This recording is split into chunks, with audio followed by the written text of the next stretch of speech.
सारी दुनिया को अपने पीछे चलाया जा सकता है, बल्कि वल्लाह इश्क वाला इतना ऊपर जाता है, इतना ऊपर जाता है, इतना ऊपर जाता है कि काबे की छत तलवों में नजर आती है और बिलाल काबे की छत पे है। जिंदाबाद जिंदाबाद। बुलंद आवाज से मोहम्मद हमारे, मोहम्मद हमारे, मोहम्मद हमारे, मोहम्मद हमारे। बस इस वक्त हम पूरी दुनिया के अंदर जिन हालात से गुजर रहे हैं, देखिए उर्स की तकरीब का मकसद होता है सोए हुए लोगों को बेदार करना, औलिया अल्लाह ने किस तरीके से कुर्बानियां दी वो बताना, औलिया अल्लाह की जिंदगी का मकासिद, उनके मकासिद क्या थे वो बताना। आप जरा गौर से सुने, तवज्जो अगर सबकी मेरी तरफ है, हाथ उठा करके जरा इधर बताएं सबकी तवज्जो मेरी तरफ है। अब जरा गौर से बात सुने, कौन आ रहा है कौन जा रहा है अब इसकी परवाह छोड़ दें। अब आप गौर से सुने मेरी बात को, यहाँ से लेके वहां तक। माएँ और बहनें भी मौजूद है तो वो भी तवज्जो से सुने।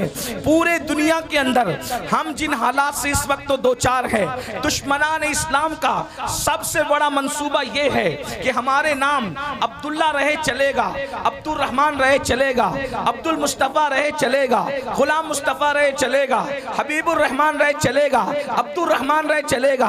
हमारे नाम मुसलमानों की तरह रहना चाहिए, लेकिन हमारा दिल मुसलमानों की तरह नहीं रहना चाहिए। सीनों के अंदर जो ईमानी हरारत है वो निकाल लिया जाए, सीनों के अंदर जो इस्लामी अकीदा है वो निकाल लिया जाए। याद रखिए ये नापाक मंसूबा सिलेबी जंगों के बाद से, यानी सुल्तान सलाहुद्दीन अय्यूबी से जब इन्होंने जंग हारा था उस दिन से इन्होंने मंसूबा बनाया था मुसलमानों से लड़ना नहीं है। अच्छी तरह याद रखना, इस्लाम दुश्मन ताकतों का प्लान है, मुसलमानों से लड़ना नहीं है। जमीन के ऊपर लड़ो तो इनसे कोई जीत नहीं सकता। उसकी वजह यह है कि इनके पास हथियार हो ना हो, इनके पास कुव्वत हो ना हो, इनके पास फौज हो या ना हो, मगर इनके सीनों के अंदर एक ऐसी कुव्वत है, इनके सीनों के अंदर एक ऐसी ताकत है जो भूखे पेट भी इनको जितवा देती है, बगैर हथियार के भी इनको जितवा देती है। और वो सबसे बड़ी ताकत कौन सी है? तो इकबाल ने कहा था, ये फाककश के मौत से डरता नहीं जरा, ये फाककश के मौत से डरता नहीं जरा, रूहे मोहम्मद इसके बदन से निकाल। फिक्रे अरब को देके फिरंगी तखज्जुलात, फिक्रे अरब को देके फिरंगी तखज्जुलात, इस्लाम को हिजाज़ो यमन से निकाल दो।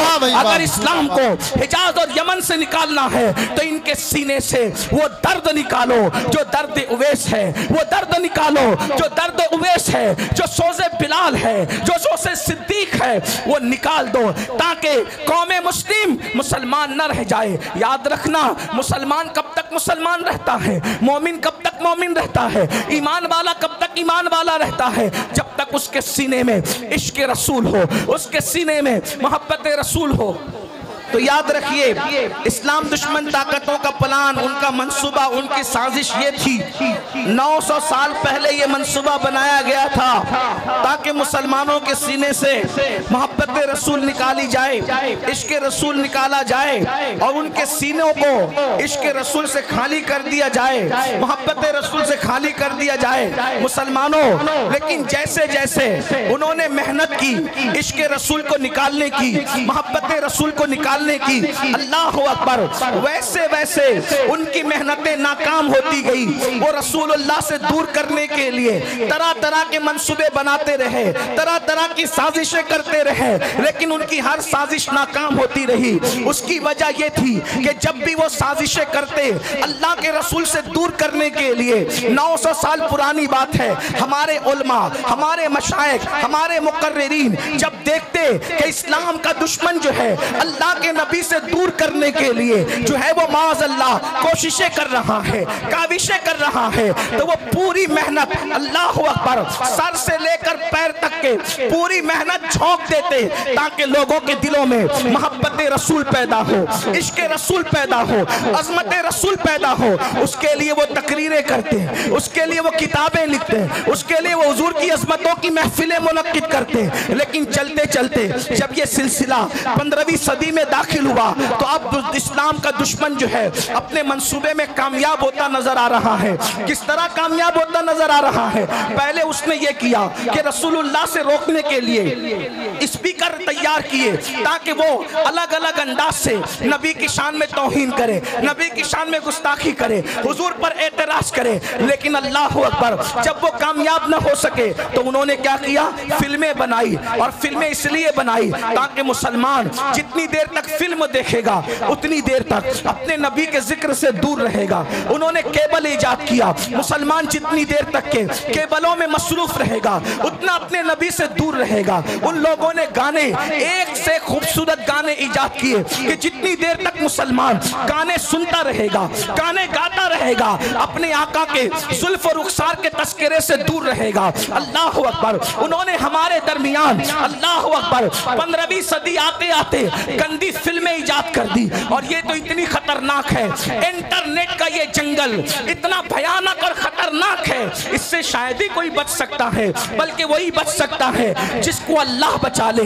मेरे प्यारे आका रिसलात व तस्लीम के प्यारे दीवानों, यहाँ हजारों आशिकाने रसूल कहलाने वालों का मजमा है। मैं आपसे पूछना चाहता हूँ, थोड़ा अपने आप में डूब करके सोचो। ऐ मेरी कौम के जवानों, अपने आप में डूब कर सोचो। बताओ, हम 24 घंटे में कितना घंटा रसूलुल्लाह का जिक्र करते हैं, कितना घंटा हुजूर को याद करते हैं, कितना घंटा हुजूर का तस्करा करते हैं। अल्लाह अकबर। हमारी हालत तो ये है कि अल्लाह अल्लाह हमने फेसबुक पर घंटों लगा दिए हैं, लेकिन घंटों हम अपने नबी का जिक्र नहीं कर पाते। हम गानों में बहुत बड़ा वक्त लगा देते हैं, लेकिन उतना वक्त रसूलुल्लाह के जिक्र में नहीं लगा पाते। अब आप मुझे बताएं, जिसका बाप, अब तवज्जो से सुनना, जिसका बाप अल्लाह के नबी से दूर हो जाए उसके बेटे को रसूलुल्लाह से कौन करीब कर सकता है? जिसकी माँ नबी से दूर हो जाए, अल्लाह अकबर, उसके बेटे को नबी से कौन करीब कर सकता है? बड़ी माजरत के साथ ये हजारों का मजमा देख करके हम आपको दुआ तो दे जा रहे हैं, लेकिन हमारे सीने ठंडे नहीं होते, हमारे कलेजे ठंडे नहीं होते। उसकी वजह यह है कि आजकल बड़ी माजरत के साथ हमारे मुकर्रिर लोग, नातखा लोग, नाजिम लोग, पीर साहब लोग, महफिल सजाने वाले लोग खुश हो रहे। क्यों खुश हो रहे? हजारों आ गए। मैं कहता हूं भाइयों, ये लोग दिल बहलाने आए, ज्यादातर लोग दिल बहलाने आए हैं।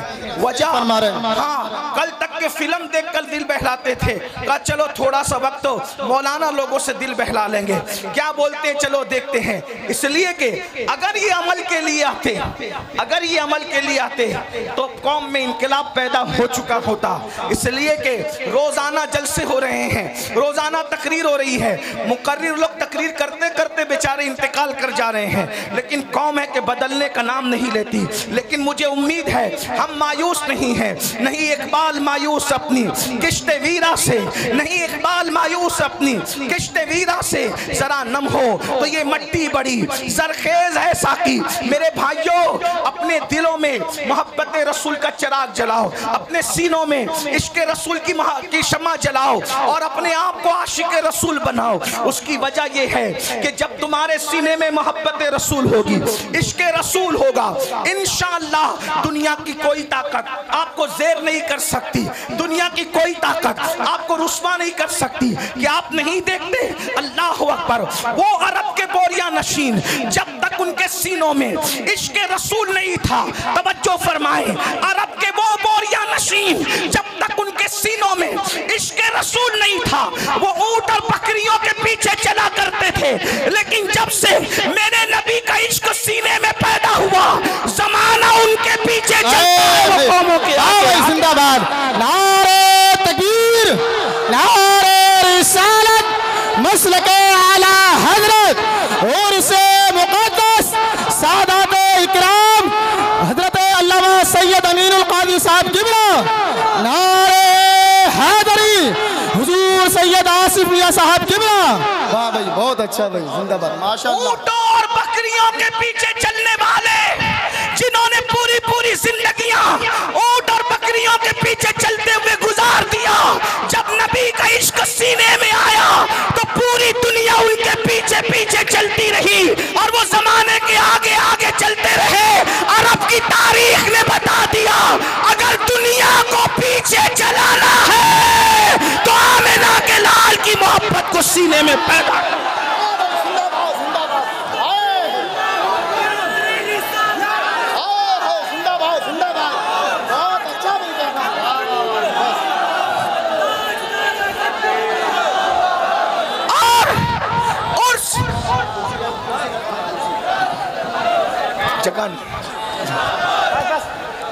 उर्से मुकद्दस की इस महफिल में मैं आपको पैगाम दे रहा हूं, हथियार उठाकर लोगों को अपने पीछे नहीं चलाया जा सकता, लेकिन सीने में इश्क़ मुस्तफा सजाकर सारी दुनिया को अपने पीछे चलाया जा सकता है। बल्कि वल्लाह इश्क वाला इतना ऊपर जाता है, इतना ऊपर जाता है, इतना ऊपर जाता है कि काबे की छत तलवों में नजर आती है और बिलाल काबे की छत पे है। जिंदाबाद जिंदाबाद, वाह भाई जिंदाबाद, नारे तकबीर, नारे रिसालत, मसलके आला हजरत, उर्से मुकद्दस, सादाते इकराम। बहुत अच्छा। आज हर बाप चाहता है मेरा बेटा तरक्की करे। तवज्जो करना उर्स में आने वालों, हर बाप चाहता है मेरा बेटा तरक्की करे, हर माँ चाहती है मेरा बेटा तरक्की करे, हर भाई चाहता है मेरा भाई तरक्की करे, हर इंसान चाहता है मेरी नस्लें तरक्की करे। मैं कहता हूँ मुसलमान, इससे बढ़ के तरक्की क्या होगी, इससे बढ़ के तरक्की क्या होगी? अरे ज्यादा से ज्यादा तरक्की यही हो सकती है ना कि कोई बादशाह बन जाए, कोई वजीर बन जाए, लेकिन इससे बढ़ के तरक्की क्या होगी कि काबा तलवों के नीचे है और आशिक काबेतुल्लाह के ऊपर है। और वो भी किसको तवज्जो फरमाए, सारे गोरे चिट्टे अरब वाले जमीन पे खड़े हैं, सारे गोरे चिट्टे अरब वाले जमीन पे खड़े हैं, लेकिन वो बिलाल हबशी जिसका रंग काबतुल्लाह के गिलाफ का जलवा लेकर के है, जिसका रंग काबतुल्लाह के गिलाफ का जलवा लेकर के है, वो सरकार बिलाल हबशी रज़ी अल्लाह तबारक व तआला अन्हु अल्लाह अल्लाह काबे की छत के ऊपर खड़े होकर के अजान पढ़ रहे हैं, अजान। और आप जानते हैं मेरे भाइयों, जब बिलाल ने अजान पढ़ना शुरू किया तो कुछ लोगों ने ये कहा क्या माज़अल्लाह मोहम्मद को कोई और न मिला था अजान दिलवाने के लिए, बल्कि एक शख्स ने तो ये कह दिया देखो नकल कुफ्र कुफ्र न बाशद। एक शख्स ने ये कहा कि देखो इस काले कौवे को कि ये काबेतुल्लाह की छत पे है, लेकिन मुसलमानों जरा गौर करो, जरा सोचो, काबे की छत पे खड़ा करके रसूलुल्लाह ने बिलाल का इम्तिहान लिया। अच्छा आप लोग माशाल्लाह इनकलाब अल्लाह, आप लोग अब मान जाए, ठीक है हजरत को, ठीक है आप लोग बैठ जाइए। सज्जादा नसीर साहब कुछ कह रहे हैं, इनकी मान लो, प्रोग्राम फिल अप कर लो यार। बैठ जाओ बैठ जाओ, अरे तकरीर सुनना है, बैठ जाओ। जगह जहाँ पर वो वहीं बैठ जाओ, क्या करें, बहुत जगह, इधर बहुत जगह है, आपको देखना चाहते। अरे भैया बैठ जाओ। सज्जादा नसीर साहब ये गुजारिश कर रहे हैं बैठ जाओ, तकरीर होने दो ठीक से यार। सुन भाई, ऐसे ही सुन लो मगर सुन तो लो।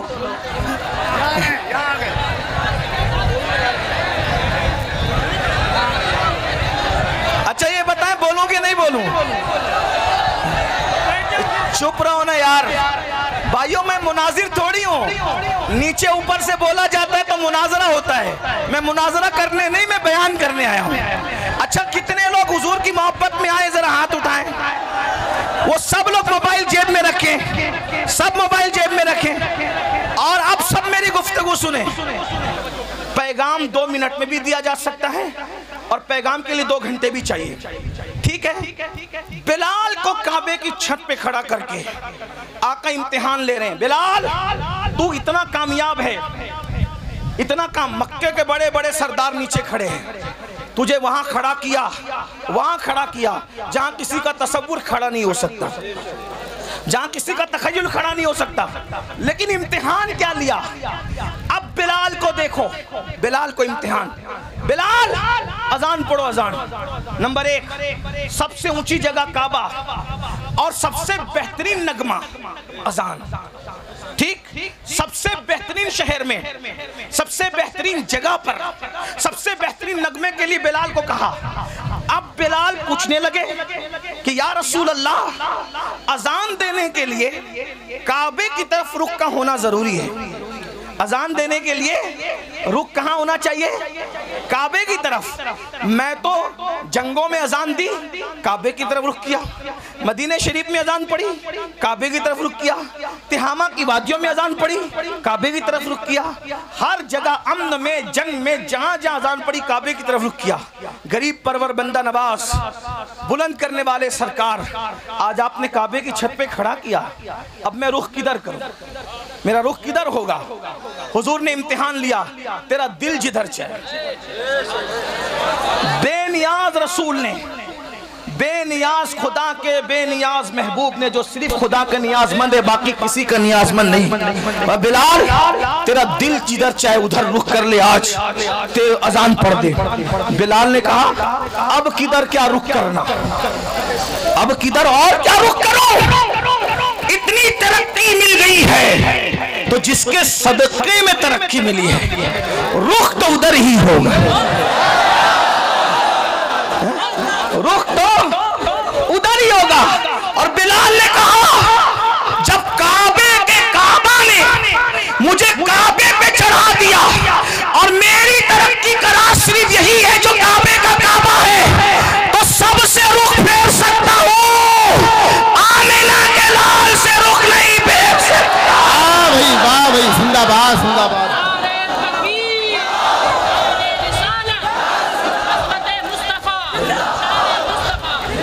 अब इसमें दो बातें सुन ले, उससे हुआ क्या? इश्क रसूल से बिलाल को तरक्की मिली। नंबर 1 तवज्जो है, इश्क रसूल से बिलाल को बोलो क्या मिली? तरक्की। लेकिन वफादारी मुस्तफा से उनकी तरक्की बच गई। अगर कहीं और रुख फेर लेते तो बात सिर्फ कुछ और हो जाती, और जो होती वो होती जब वो बयान होती, लेकिन ये हुआ नहीं, तो जो हुआ नहीं उसको बयान करना नहीं है। बिलाल का रुख किधर रहा? बोलो किधर रहा? बोले किधर रहा? अब मेरी सुन लो, आप और हम जलील क्यों हैं? आप हम रुस्वा क्यों हैं? आप हम बर्बाद क्यों हैं? आप हम तबाह क्यों हैं? आप हम गालियां क्यों सुन रहे हैं? आपकी हमारे घरों पे बिल्डोजर क्यों चल रहे हैं? वजह एक है, बिलाल काबे पे चढ़ के भी नबी की तरफ से रुख नहीं फेरा। बिलाल काबे पे चढ़ के भी नबी की तरफ से रुख नहीं फेरा। और तुम डॉक्टर बनने के बाद नबी से रुख फेर लिए, इंजीनियर बनने के बाद नबी से रुख फेर लिया, मालदार बनने के बाद नबी से रुख फेर लिया, 3 टाइम का अच्छा खाना खाने के बाद नबी से रुख फेर लिया, कीमती कपड़े पहनने के बाद नबी से रुख फेर लिया। बताओ, वो काबे पे चढ़ के इतने ऊंचे पे भी नबी को नहीं भूले, और हम इन सारी गंदगियों के अंदर, गुनाहों की गंदगियों के अंदर अपने नबी को भूल गए, और माल की मोहब्बत में, कपड़ों की मोहब्बत में, डिग्रियों की मोहब्बत में, तिजारतों की मोहब्बत में अपने नबी से हमने अपना रुख फेर लिया।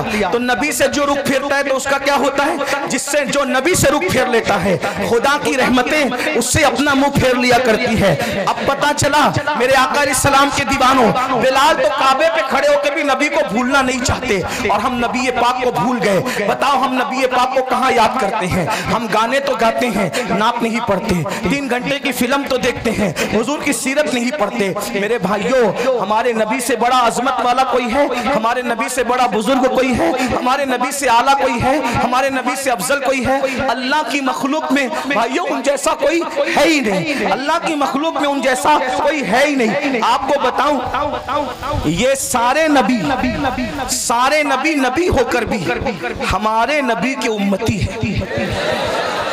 सारे नबी नबी होकर भी हमारे नबी के उम्मती है। और साथ में क्या, जो उम्मती जो निस्बत उम्मती को नबी से हुआ करती है, जो निस्बत उम्मती को नबी से हुआ करती है, वो निस्बत सारे नबियों को मेरे नबी से है। यानी सारे उम्मती किसके नियाजमंद होते हैं? अपने नबी के। तो ये सारे अंबिया जो है वो किसके नियाजमंद हैं? मेरे नबी के। बल्कि जमीन के ऊपर ही नहीं, मैदान महशर में भी सबको अगर नियाजमंदी की तमन्ना होगी तो रसूलुल्लाह की निगाह रहमत की तमन्ना होगी। मेरे इमाम तो ये कहते हैं उस दिन खलील भी तमन्ना कर रहे होंगे कि काश ये आमिना के लाल की नजर मुझ पर पड़ जाए। और मेरे इमाम यूं कहते हैं वो जहन्नम में गया जो उनसे मुस्तगनी हुआ, वो जहन्नम में गया जो उनसे मुस्तगनी हुआ। है खलीलुल्लाह को हाजत रसूलुल्लाह की, बस पैगाम यही देना था। आज हम रसूलुल्लाह से दूर हुए हैं, रुसवाई का सबब यही है, जिल्लत का सबब यही है। हमारे बच्चे, उनका ईमान और अकीदा हम महफूज ना रख सकेंगे अगर हम हुजूर से लोगों को जोड़ने में नाकाम रहे। मेरे भाइयों, इसलिए इस उर्स का पैगाम यह है, अपने बच्चों के सीनों में इश्क रसूल पैदा करो। खुद के सीनों में पैदा होगा तो बच्चों के सीने में, माएँ और बहनें मौजूद हैं, अपने बच्चों के सीने में इश्क रसूल पैदा। और कैसा इश्क रसूल? अगर आप सुनने के लिए मूड में हैं तो मैं एक बात आपको सुना। कैसा इश्क रसूल? हमारा इश्क रसूल ये है कि अगर अस्सलातु खैरुम मिनन नौम बोलकर हमें मस्जिद बुलाया जाए तो इश्क रसूल हमारा इतना कमजोर है कि हमारा इश्क हमें मोहल्ले की मस्जिद में भी नहीं ले जाता। आपकी तवज्जो, बहुत अहम नुक्ते पे गुफ्तगू आती है और इसी पे शायद खत्म होती है। आपने सुनने के लिए हिम्मत दिखाई तो मैं भी कुछ बोलने के लिए हिम्मत दिखा रहा हूँ, वरना मैं तो खत्म ही कर रहा था। तवज्जो आपकी। अजान की आवाज सुनकर जो मोहल्ले की मस्जिद तक न ले जा सके, इतना कमजोर इश्क, फिर वो जन्नत में क्या ले जा सके? असल में इश्क कमजोर नहीं होता, आशिक कमजोर होता। हाँ, जो इतना कमजोर आशिक हो कि वो अजान की आवाज सुन के मोहल्ले की मस्जिद तक न जा सके, वो कभी भी जन्नत तक उसका इश्क उसको नहीं ले जाएगा। तो कहा किसका इश्क जन्नत तक ले जाएगा? मैंने कहा वो जो नबी की आवाज को सुनकर, नबी की आवाज तो नबी की आवाज है, बल्कि नबी जिसको मुकर्रर कर दे आवाज देने के लिए, वो उस आवाज को सुनकर पहली रात की दुल्हन को छोड़कर मस्जिद नहीं आता, बल्कि सर कटाने के लिए मैदान में आ जाता है। देख रहे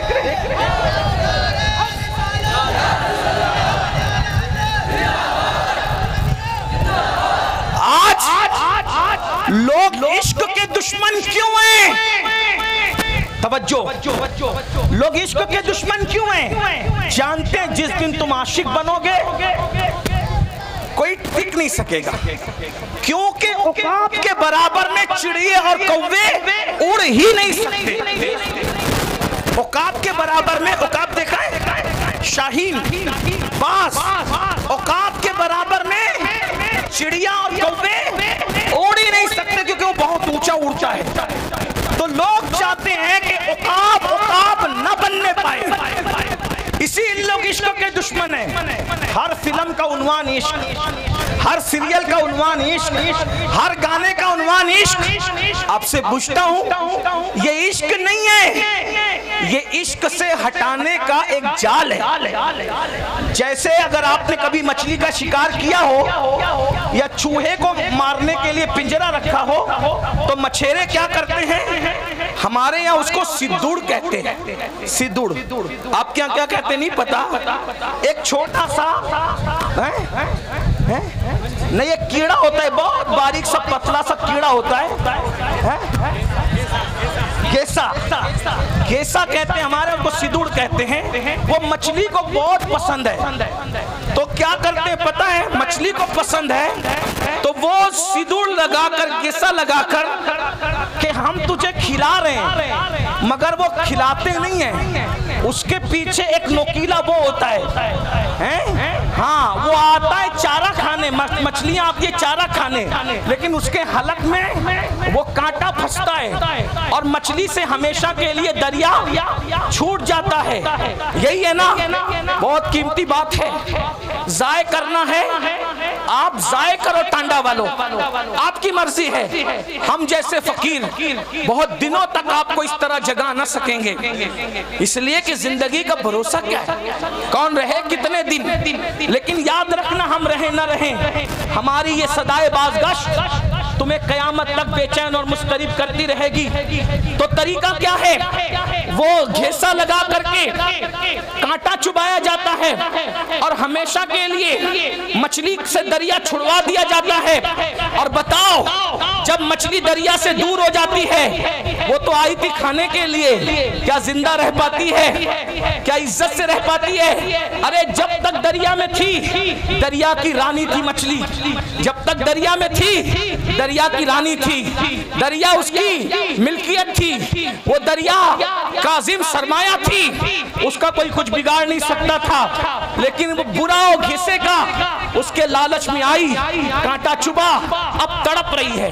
पहला काम दरिया छूटने पर तड़प रही है, दूसरा काम मर गई है, तीसरा काम बाजार में बेची गई है, चौथा काम जलील उसको खरीद रहे हैं। तवज्जो करें, मछली ने एक काम किया, दरिया छूटा, किसकी लालच में? हिस्से की लालच में दरिया छूटा, मरी, जलीलों के रुस्वाओं के हाथों बिकी, बिकने के बाद छुरे से कटी, कटने के बाद टुकड़े टुकड़े हुई, टुकड़े टुकड़े होने के बाद जली, जलने के बाद हर नापाक और पाक के मुंह में आई और दांतों तले पिसी, और पिसने के बाद पेट में गई। अब मेरी ज़बान अदब खामोश है, लेकिन कहूंगा जरूर, अगर समझ सको तो।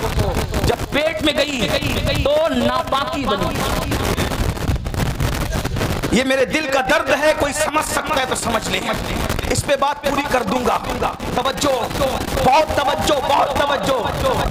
जल की रानी मछली, मलकाए दरिया, गंदगी और फुजले में बदली कैसे?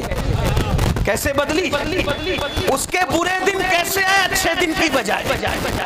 तवज्जो, अच्छे दिन की बजाय मछली के बुरे कहां, तो वो दरिया की रानी थी, कोई उसको कुछ कर नहीं सकता था।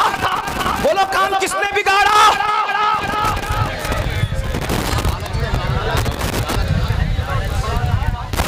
काम किसने बिगाड़ा? काम किसने बिगाड़ा? घीसे को नहीं पहचाना उसने घीसे को अपनी गिज़ा समझी, नहीं जानती थी कि उसके पीछे मकसद क्या है। रानी क्या बन गई? उजला, गंदगी, नापाकी, बदबू, गलाजा, पाखाने में तब्दील हो गई। कौन? दरिया की रानी। रानी का राज गया, वतन छूटा, फुजला बन गई फुजला। अब मैं आपको फुजला तो नहीं कहूंगा, लेकिन इतना जरूर कहूंगा, ये दिन आए कैसे? मछली रानी बनी थी दरिया की, और आप पूरी सल्तनत के बादशाह बने थे।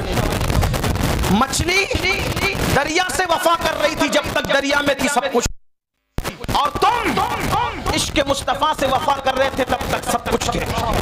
बादशाह तुम थे, ताजदार तुम थे, आका तुम थे, मावा तुम थे, मौला तुम थे। जमाना भिखारी था, तुम भीख दे रहे थे। जमाना शागिर्द था, तुम उस्ताद बने हुए थे। तुम्हारे घरों में अब्बे दादे नौकरियां कर रहे थे जो आज इतरा रहे हैं। अब्बे दादे नौकरियां कर रहे थे जो आज इतरा रहे हैं, हंस रहे हैं। नौकरियां कर रहे थे आपके दादाओं की, अब्बाओं की, लेकिन क्या हुआ? फिर इन्होंने सोचा कि मुसलमान इश्क का बंदा है, मुसलमान इश्क का बंदा है। इश्क से हटाने के लिए इश्क का जाल बिछाया जाए।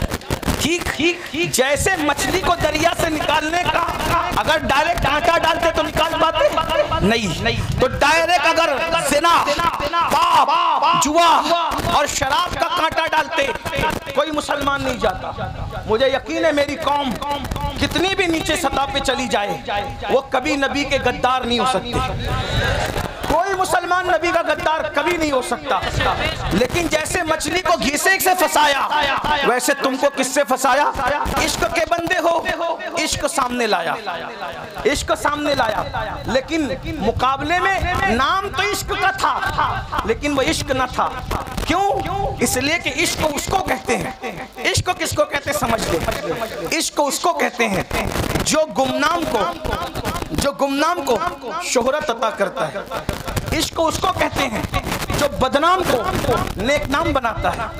इश्क उसको कहते हैं जो बिगड़े हुए को सुधार देता है। इश्क उसको कहते हैं जो बगदाद का मैखाना छुड़ाकर मक्के के खुदा खाने तक ले जाता है। इश्क उसको कहते हैं जो यतीमों का माल नहीं छिनवाता बल्कि यतीमों के सर पे हाथ फिरवाता है। इश्क उसको कहते हैं जो मंसूर को मिल जाए तो अपने जमाने के वलियों का इमाम बनता है।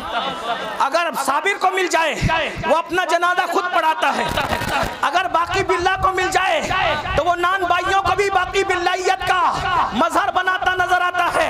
हाँ, इश्क अगर मुजद्दिद अल-फसानी को मिल जाए तो वो जमाने का अल्लाहु अकबर इमामुल हुदा बनता नजर आता है। अकबर के फितने को धूल चिठाता नजर आता है। इश्क उवैस को मिल जाए तो वो शुतुरबान जो है इतना बुलंद हो जाता है। इश्क वाला कितना बुलंद होता है कि सब नबी से दुआ करवाते हैं और नबी उवैस के पास अपने सहाबा को भेजकर कहते हैं जाओ मेरे उवैस को कहना कि मेरी उम्मत के लिए दुआ कर दे। नबी जिससे दुआ करवा रहे हो वो आशिक है। नबी जिससे दुआ करवा रहे हो वो आशिक है। याद रखिए ये जो इश्क का घिसा डाला गया इश्क नहीं था, क्योंकि ये जिस इश्क की बात कर रहे हैं इसमें तो आदमी जानी बन रहा है, इसमें तो आदमी शराबी बन रहा है, इसमें तो आदमी जुआरी बन रहा है, इसमें तो आदमी माँ बाप का नाफरमान बन रहा है, इसमें तो लड़कियों को लेके भाग रहा है। आशिक लड़की लेके कभी नहीं भाग सकता और जो आशिक होगा वो लड़की लेके नहीं भागेगा और जो लड़की लेके भागेगा वो आवारा गुंडा तो हो सकता है, आशिक नहीं हो सकता। उसकी वजह बताओ, हमारे यहाँ आशिक का दूसरा नाम मजनू है। अल्लाह अकबर। लेकिन मजनू ने पूरी जिंदगी लैला को बालिग होने के बाद कभी देखा नहीं। किसी ने पूछा ओ मजनू लैला लैला करता तो है लेकिन लैला को देखा क्यों नहीं है? वो कहा अरे जो महबूब की इज्जत को तार तार कर दे वो आशिक कैसे हो सकता है?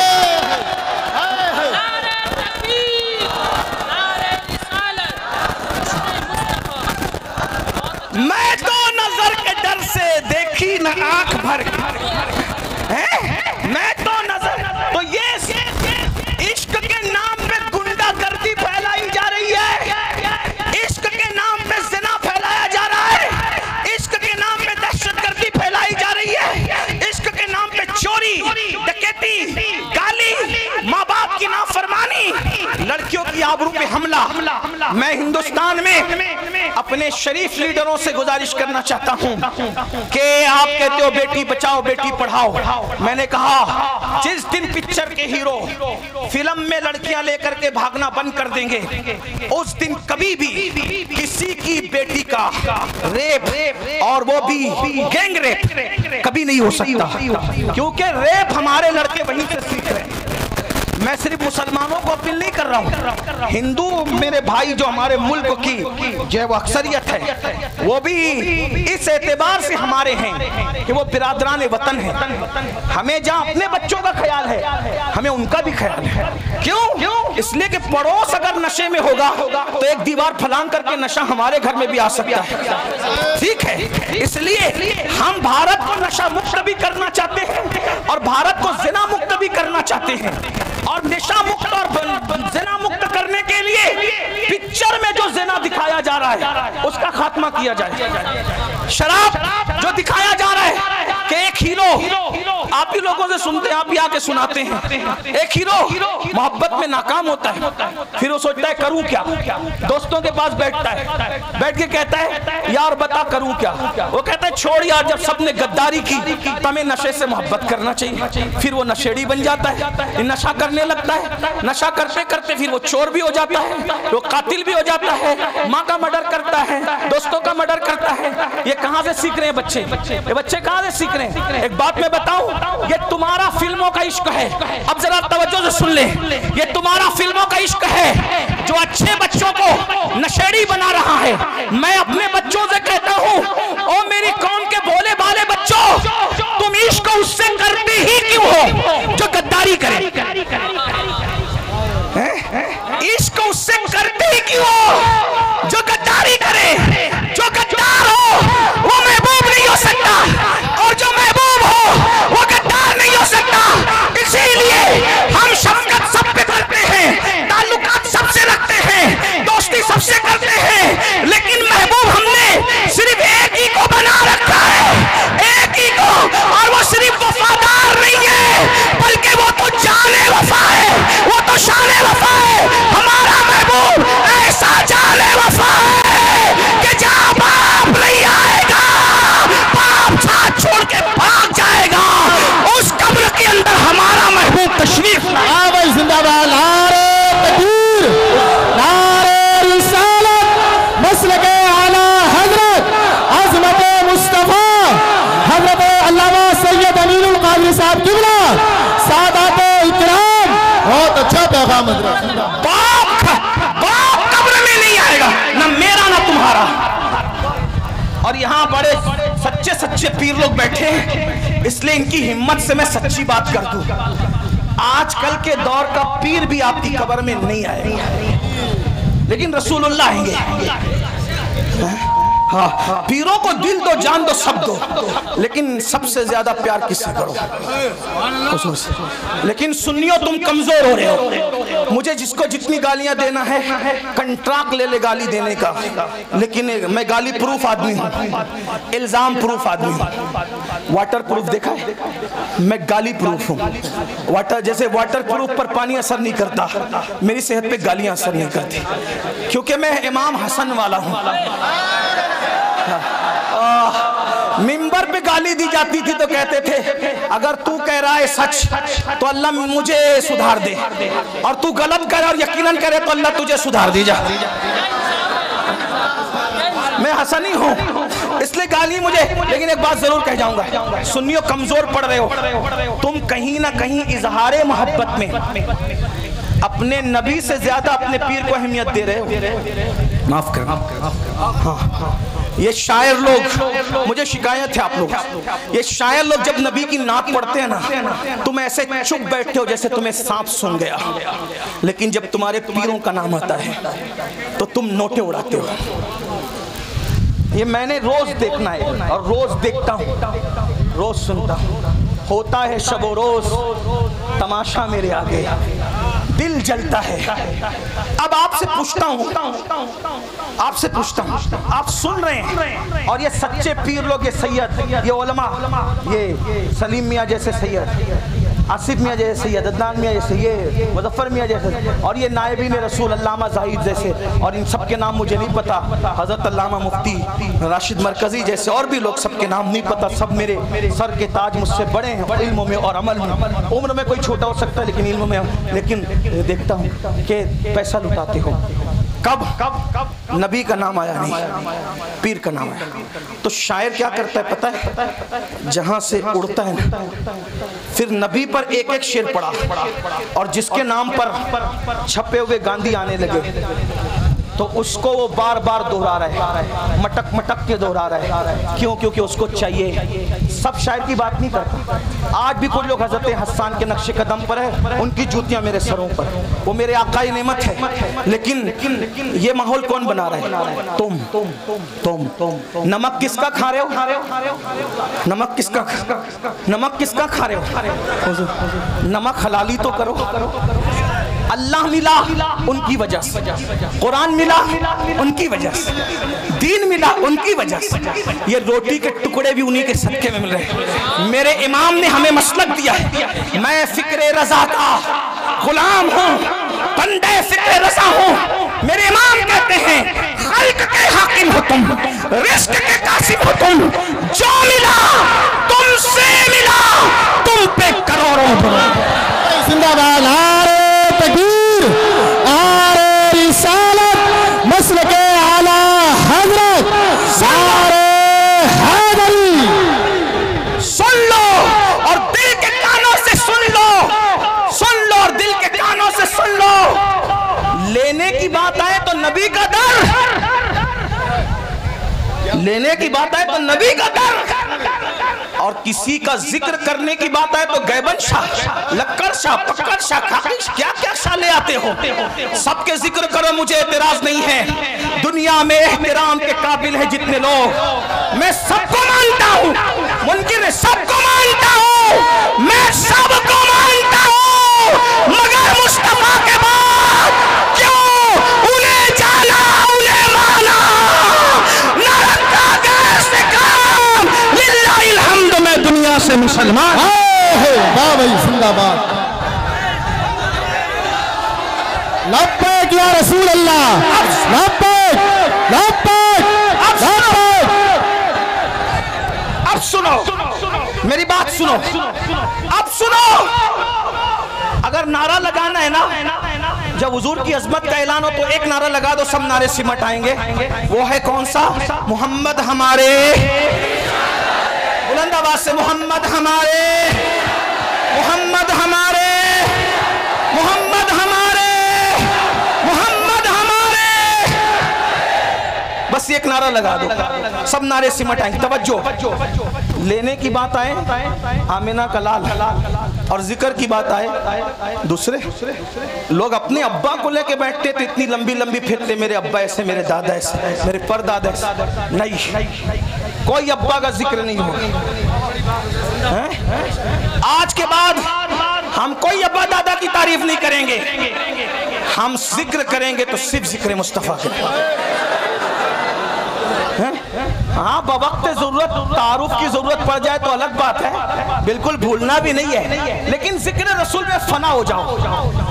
तो मेरी गुजारिश है, एक तो ये कि उनका जिक्र नहीं करते, उससे नुकसान क्या हो रहा है अल्लामा जाहिद साहब पता है? नुकसान ये हो रहा है कि हीरो ने किसके साथ शादी की है आपको ये तो पता है, लेकिन रसूलुल्लाह ने किनके साथ शादियां की है आपको ये नहीं पता। वजह क्योंकि हुजूर का जिक्र नहीं हो पा रहा है। हमारे सारे बुजुर्गों ने रसूलुल्लाह का जिक्र किया, हुजूर। इसीलिए मेरा मशवरा है, मैंने उर्स रज़वी के मौके पे भी लोगों को कहा था, खतना करो बच्चे की तो अज़मत मुस्तफ़ा का जलसा रखो। हाँ, शादी करो बच्चे की तो भी अज़मत मुस्तफ़ा का जलसा रखो। घर में मैयत हो जाए तो भी अज़मत मुस्तफ़ा का जलसा रखो, और मुकर्रिर को पाबंद करो, कोई जिक्र नहीं चलेगा।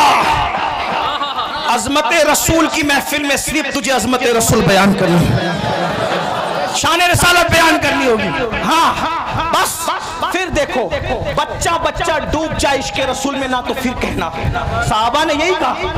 हजरत अबू हुरैरा क्या करते थे पता है? सुन रहे आप? नहीं, कोई बात, सुन रहे? हाँ, हजरत अबू हुरैरा क्या करते थे पता है? उनकी ड्यूटी थी, ये सहाबा का मसलक बयान कर, उनकी ड्यूटी थी मदीने मुनव्वरा के बाहर जो रास्ता एंट्री करता था, मेन रास्ता, वहां जाके बैठ जाते थे अबू हुरैरा बैठ जाते थे, और जो काफिला आता था पूछते थे क्यों आए हो? वो कहते थे तिजारत के लिए। तो कहा जाओ, लेकिन वो कहते थे नबी की जियारत के लिए आए, नबी के मज़ार मुक़द्दस की जियारत के लिए आए। कहते थे बैठो, पहले सुन लो नबी कैसे थे, और पहले सुन लो नबी कैसे थे, नबी कैसे थे, सुन लो कैसे थे। अबू हुरैरा जैसा बयान करते थे, अगर उसको मैं 14वीं सदी की जबान में बयान करूं तो उसको सुन लो कैसे थे। जिसके माथे शफाअत का सहरा रहा, उस जबीने सआदत पे लाखों सलाम, उस उस जबीने सआदत पे लाखों सलाम, जिसके माथे शफाअत का सहरा रहा, उस जबीने सआदत पे लाखों सलाम, जिसके आगे सरे सरवरा खम रहे, उस सरे ताजे रिफत पे लाखों सलाम, उस सरे ताजे रिफत पे लाखों सलाम। उठ गई जिस तरफ दम में दम आ गया, उस निगाहे इनायत पे लाखों सलाम, जिसके सजदे को मेहराबे काबा झुकी, उन बाबा की लताफत पे लाखों सलाम। नीची आंखों की शर्मो हया पे दुरूद, वो नीची आंखों की शर्मो हया पे दुरूद, ऊंची बीनी की रिफत पे लाखों सलाम। पतली पतली गुले कुछ की पत्तियां, उन लबों की नजाकत पे लाखों सलाम। वो ज़बान जिसको सत्कुन की कुंजी कहे, उसकी नाफिज हुकूमत पे लाखों सलाम। वो दहन जिसकी हर बात तो वही खुदा, चश्मे इल्म हिकमत पे लाखों सलाम। हाथ जिस्म तो उठा गनी कर दिया, मुझे बैरे समाहत पे लाखों सलाम, मुझे बैरे समाहत पे लाखों सलाम। जिससे तारीख दिल जगमगाने लगे, उस चमक वाली रंगत पे लाखों सलाम। खाई कुरान खाके गुजर की कसम, उस कफे पाकी हुर्मत पे लाखों सलाम। और फिर सब पर सलाम भेजते भेजते आकर कहते दिल समझ से वरा है, दिल समझ से वरा है, मगर यूं कहूं गुंचे राज़े वहदत पे लाखों सलाम। और फिर तमन्ना करते हैं काश महशर में जब उनकी आमद हो, काश महशर में जब उनकी आमद हो, काश महशर में जब उनकी आमद हो। महशर का समा बयान हो रहा है, क्या बयान हो रहा है? जब वो महशर में आएंगे, जब वो महशर में आएंगे तो हजारों फरिश्ते उनको घेर करके लाएंगे, और जो देखेगा वो कहेगा नबी पे सलाम हो। वो कहते हैं काश महशर में जाऊं उनकी आमद हो, भेजे सब उनकी शौकत पे लाखों सलाम। जब सब सलाम भेज रहे हो तो मुझसे खिदमत की कुछ सीखे मुस्तफा जाने रहमत पे लाखों। जिंदाबाद, नारे तकबीर, नारे रिसालत, मसलके आला हजरत सरजमीने टाना शरीफ सादात टाना हजरत अल्लामा सैयद अमीनुल कादरी साहब किबला। सबका जिक्र करो मगर ज्यादा जिक्र किसका करो? हुजूर का। डूब जाओ जिक्र में, बच्चों को भी बताओ। तो मैं क्या कर रहा था, ओ नादानो इश्क उनसे करते क्यों हो जो धोखा दे। जो महबूब है वो धोखेबाज नहीं, और जो धोखेबाज है वो अपना महबूब कैसा कैसा महबूब, अल्लाह को देखकर भी हमें नहीं भूला। अपना महबूब कैसा, सारी जिंदगी हमारे लिए मगफिरत की दुआ करता रहा। अब बताओ उनको छोड़कर किधर किधर जा रहे? ना जाओ, हुजूर से इश्क करो, सच्चा इश्क करो। और इश्क करने का तरीका यह है, जो जिससे जितना इश्क करता है, जो जिससे जितना इश्क करता है उसका जिक्र उतना ज्यादा करता है। आका पे दुरूद भेजो, हुजूर का जिक्र करो और हुजूर से वफा करो। इंशाअल्लाह कब्र में ठाठ से सोओगे, जिस्म तो जिस्म है, कफन भी मैला नहीं होगा, फरिश्ते भी ताज़ीम करेंगे। नकीरैन करते हैं ताज़ीम मेरी फिदा हो के तुझ पे ये इज्जत मिली है, तो याद रखिए उससे क्यों इश्क करते हो?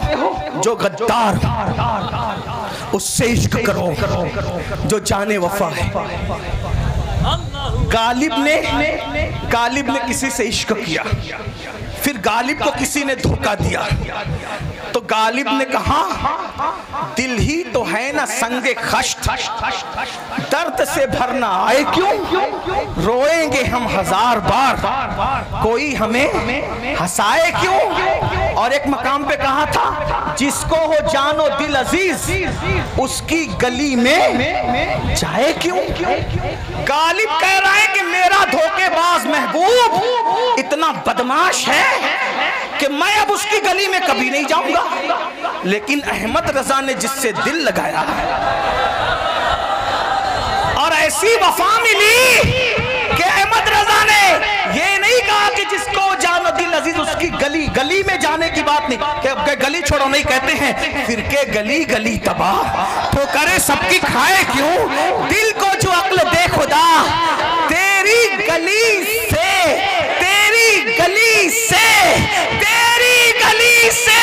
जाए क्यों। गालिब गद्दार महबूब की गली में जाना नहीं चाहता और अहमद रजा जाने वफा की गली से आना नहीं चाहता।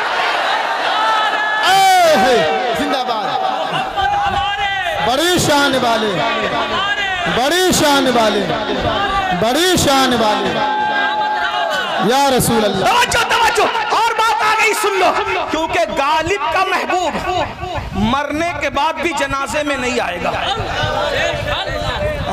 गालिब जो भाई दीवाने गालिब में सामने हैं, मैं इल्जाम नहीं लगा रहा हूँ गालिब से, वैसे मैं गालिब से मोहब्बत करता हूँ। हाँ, इसलिए करता हूँ कि तक़वियतुल ईमान के रद में जवाब जब अल्लामा फजल हक तहरीर में दे रहे थे नस्र में, तो वो गालिब था जो नज़्म में जवाब दे रहा था। तक़वियतुल ईमान के रद में जवाब देने वालों में गालिब का नाम भी है। हाँ, वो पूरी मसनवी मौजूद है। नहीं, आप नहीं तवज्जो नहीं दे रहे। मैं ए भैया बाबू इतने अच्छा है, मत बोला। ये मुनाजरे में सब बोलते हैं, हमें मुनाजिर नहीं, सूफियों का गुलाम हुआ। सुन ले, बातें इनको पहुंच रही है।